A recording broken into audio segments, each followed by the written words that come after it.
vocês possam pensar assim, que o número 6, ele é 2 vezes o 3. Então, se a gente fosse pensar, olhar com uma lente de aumento para o número 6, a gente vai encontrar as características do número 3 ali.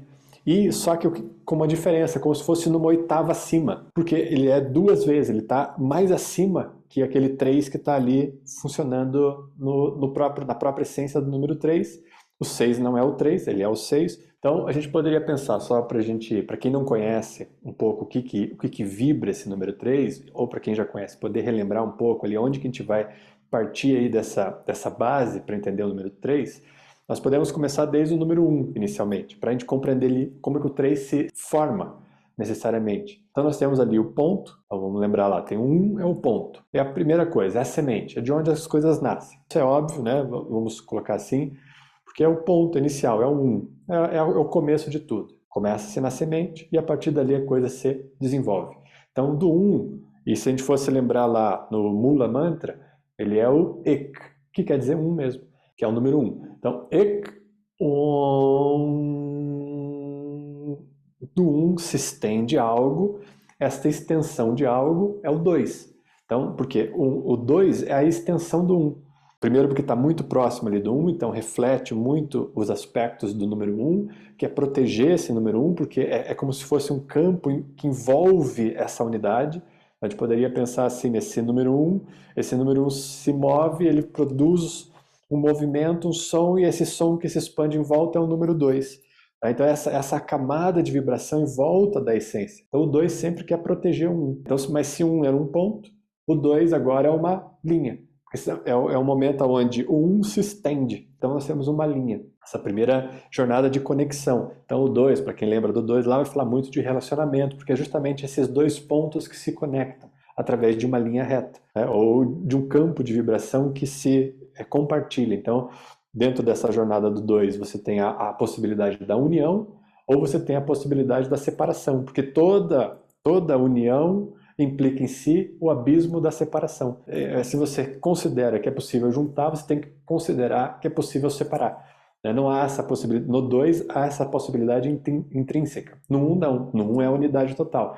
Mas o 2 está envolvendo essa unidade, protegendo, garantindo que essa unidade ocorra. Então, se temos o ponto, temos a linha que surge depois do 2, e no 3 nós temos uma coisa muito curiosa que são 3 pontos, e, né, o 2 embaixo, 1 em cima, que a gente poderia considerar, ou 3 pontos aonde você quisesse, mas é um momento onde ocorre a forma. Então é a primeira vez que o ponto surge, ele se estende uma reta, e aí ele se torna uma forma, que é a forma do triângulo. Então o 3 é o triângulo, é a primeira forma que ocorre a partir da unidade. Ek, Onkar. Então é a ação, vamos dizer assim, concreta da vida acontecendo. E esse termo concreto, né, ou até mesmo quando a gente usa essa possibilidade assim que você quer concretizar algo na vida, faz referência a esse número 3, que tem a capacidade de dar forma para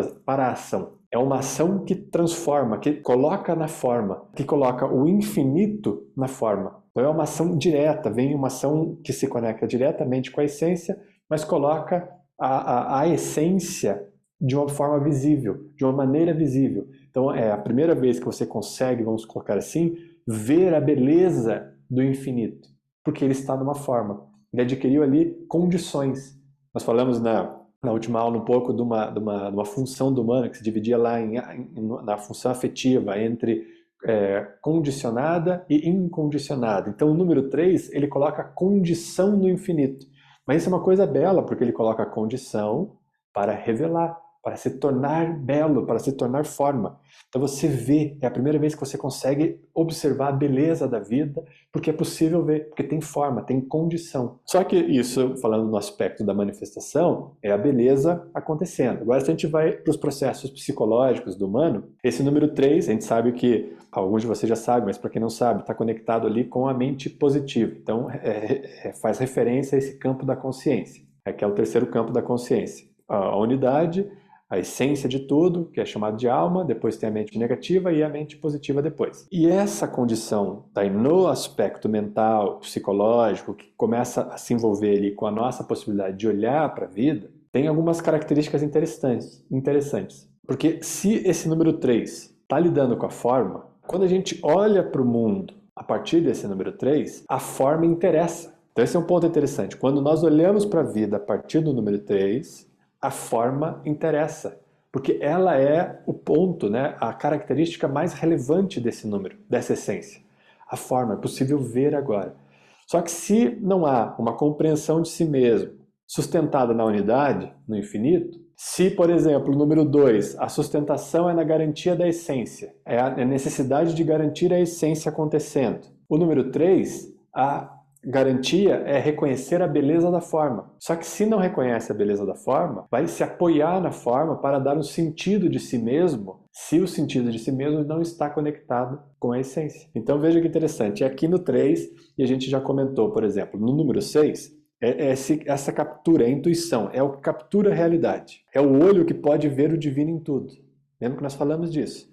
Então, número 6 é o olho que pode ver o divino em tudo. Só que, como eu falei ali, se a gente olhar para o número 6 e ampliar, eles são 2, 3. Então, o olho que pode ver o divino em tudo depende dessa fortaleza do número 3, elevado a uma oitava, para ver na forma a beleza divina em qualquer forma que vê. Então, o número 3 tem essa responsabilidade de ver a beleza da forma em cada forma, ou a beleza do divino em cada forma. Só que, como falei, nos processos psicológicos, se você não está sustentado na essência, a ideia de si, a personalidade que existe e que não tem nenhum problema existir, mas se a personalidade não está sustentada na essência, na identidade, não é a identidade que está alinhada com o comando e direcionando a ação, ela vai querer, a partir desse olhar da forma, dar sentido para ela mesma a partir da forma. Então é por isso que você vai se preocupar com os seus bens materiais, se você tem muitas coisas, dinheiro, forma, ou você vai se preocupar muito com o seu corpo. Então vai entrar muito no processo de determinar a identidade a partir da forma. Isso num ponto desequilibrado, né? onde a identidade não está vigorando como realidade, e sim a personalidade vigorando como centro de comando, querendo controlar as coisas. Mas também um outro aspecto dessa desestabilização é querer olhar para a forma como condições, e tudo que diz respeito ao colocar condições em elementos. Então, por exemplo, se a forma palpável é um aspecto da forma, da condição, as regras são a condição do impalpável. Certo? Se a gente pode ver um material e você pode pegar esse material, essa é a condição da forma. Mas no mundo que não tem essa condição material palpável, a condição que o número 3 impõe são regras. Então, por exemplo, é aquele momento onde você começa a sentir que você não consegue viver sem que tudo esteja estruturado, por exemplo. Tudo tem que ter um começo, meio e fim, tem que ter regras muito bem claras para você poder se locomover. Ou você começa a querer que as pessoas comecem a jogar as suas regras para que você tenha um controle sobre a forma de como a vida acontece naquele ambiente ali. Então, por exemplo, uma característica que pode ser muito comum num 3 desvitalizado, por exemplo, é um aspecto de tirania, de ditador, que quer botar regra para todo mundo, para os outros. Porque justamente pensa que ao botar regra, controla a forma da vida e ao controlar a forma da vida, tem poder sobre a forma, mesmo nessa forma que aparentemente não é palpável, que é a dinâmica social das pessoas, os relacionamentos. Então começa a colocar muita condição, ou começa a dizer que a condição do outro está completamente errada. Então você começa a se afastar do outro porque o outro tem uma perspectiva das suas próprias regras, e como você não está de acordo com essas regras, você se afasta dele. E por se afastar dele, numa desvitalização, você pensa que ele é o inimigo, ele é diferente de você, porque a forma com que ele vive pode afetar a sua forma, e se afeta a sua forma, afeta o seu sentido de si mesmo. Então você precisa eliminar o outro, já que o outro vive sobre outras regras. Essa é uma característica de você não aceitar a vida e as pessoas como elas são. Você quer que as pessoas sejam como você quer que elas sejam, para que a sua ideia de si não esteja em jogo. Percebe como é que esse jogo da forma vai acontecendo no número 3 e nessa visão psicológica da vida? Quando você não está sustentado na sua própria essência, e você está sustentado nesse olhar que valida a forma, você vai, se preocupar com a forma palpável, Então, assim, com bens materiais, você vai querer ter bens materiais para dar segurança da forma, e você vai se preocupar com a forma, com as regras, né? Aquilo que põe forma na vida dos outros. Então você vai ficar julgando a vida dos outros, tá? É nessa instância que começa o julgamento, e é injustiça, porque o julgamento, nesse aspecto, ele é sempre injusto. É por isso que a gente não gosta de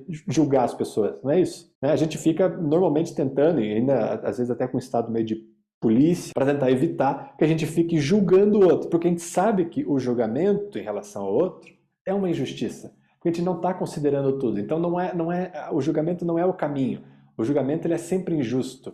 Porque quem somos nós para ser o juiz de algo? Quando você está julgando uma pessoa, você está se colocando no papel do divino, capaz de julgar se aquilo está justo ou não. E lembra que eu falei que no número 6, quando a gente comentou um pouco de realeza, falou um pouco do turbante, dessa coroa que é colocada na cabeça, e que um governante, como um rei, ele precisa ter duas características que eu coloquei naquele momento, que ele precisa ser responsável e justo. Justamente porque vem dessa característica do número 3, quando em sua maior potência, em sua maior vitalidade, consegue ver cada forma e acolher cada forma e reconhecer a beleza e o divino de cada forma, portanto não se distancia de nada e com isso pode ser justo, pode acolher com justiça cada forma adequadamente no seu lugar, porque sabe o lugar de cada forma. Não quer controlar a partir da sua visão desvitalizada o local de cada um. Simplesmente aceita que o local de cada um é aquele que lhe cabe. E aí você convive de uma maneira harmoniosa e é justa diante da vida, porque você aceita a forma do outro. Então você não quer mudar o outro pelas suas condições de vida, pelas suas escolhas de vida, porque não diz respeito a você. Você simplesmente acolhe a beleza dessas escolhas, porque você reconhece que em cada forma, tanto palpável quanto de vida, o divino se revela. Então isso é muito interessante você pensar, porque não haveria um senso de justiça, uma possibilidade do senso de justiça do 6, dessa justiça que vê o que é justo, vê aquilo que cabe para a vida, porque vê o real, sem uma relação com a forma e a relação com as regras, isso que põe regras na vida do 3. Você não teria esse senso de justiça e de responsabilidade diante da vida como um grande rei se você não tiver o número 3 vitalizado. Então, nesse sentido, o 6 depende também profundamente dessa relação com o número 3.